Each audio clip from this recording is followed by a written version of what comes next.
Would you like to hear a story for Naberus? One that I told my grandchildren when they were small. Very well.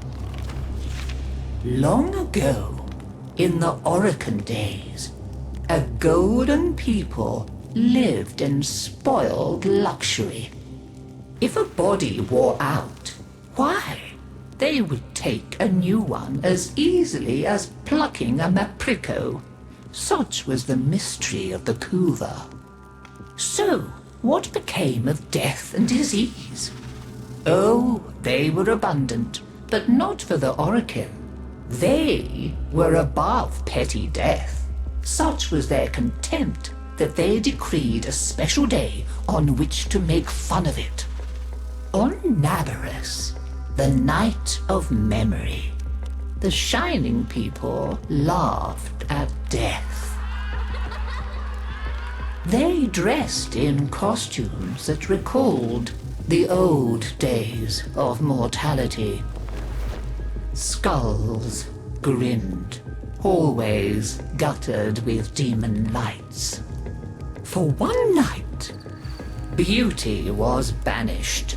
Rot and monstrosity held sway.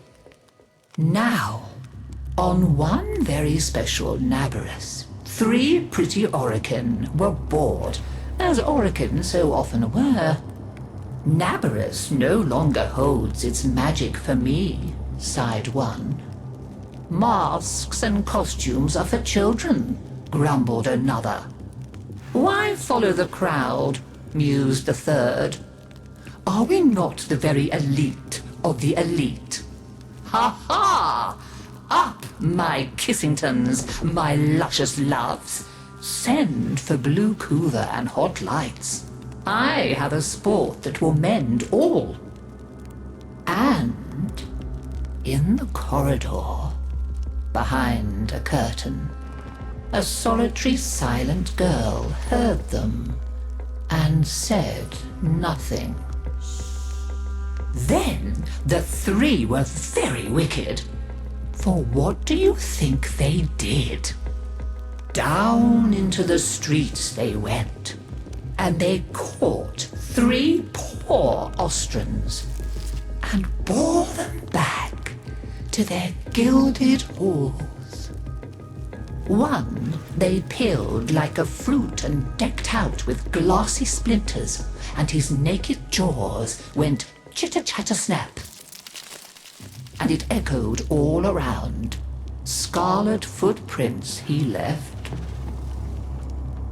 Another's limbs they twisted and wrenched his neck, and made a bundle of him until he scuttled upsy-downsy like a horrid crab, with his sockets all empty and his stretched-out nose snuffling. The third they pulled thin in hand and foot. She walked spindly-wise on long tiptoes like a spider, and her entrails hung delicately down. She whispered, split-tongued and hissing as she went. Fine costumes we've made, chortled the 3 Orokin. Let us now try them on and visit our friends. What shrieking there will be!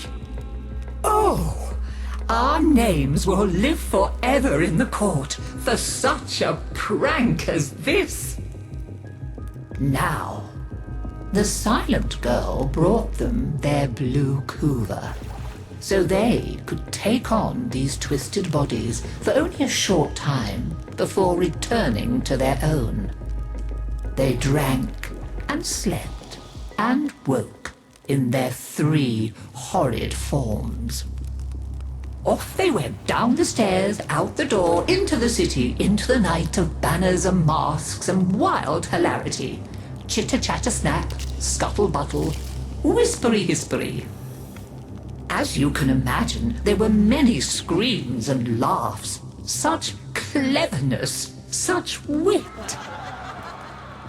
But in a high room of the tower, the silent girl looked at the faces of the 3 sleeping Orokin. she went and opened a little ivory door that she was not supposed to know about, and drew forth a flask that she would have been glassed for even looking at. A flask of crimson kuva, the scarlet seal upon continuity, permanent. And she tipped it down 3 cruel throats. With a little laugh, she went skating away, never to return. There were many screams that Naberus night, but when the sun came up, none screamed so loud as the 3 who found that they were trapped in the hideous bodies they themselves had fashioned for ever and ever. So, listen carefully, Tenno, and beware, for you may hear them coming tonight. Whispery-hispery on long stalking bones, scuttle-buttle with his eyes all empty, and skinless, dripping-handed, chitter-chatter-snap. Happy Naberus!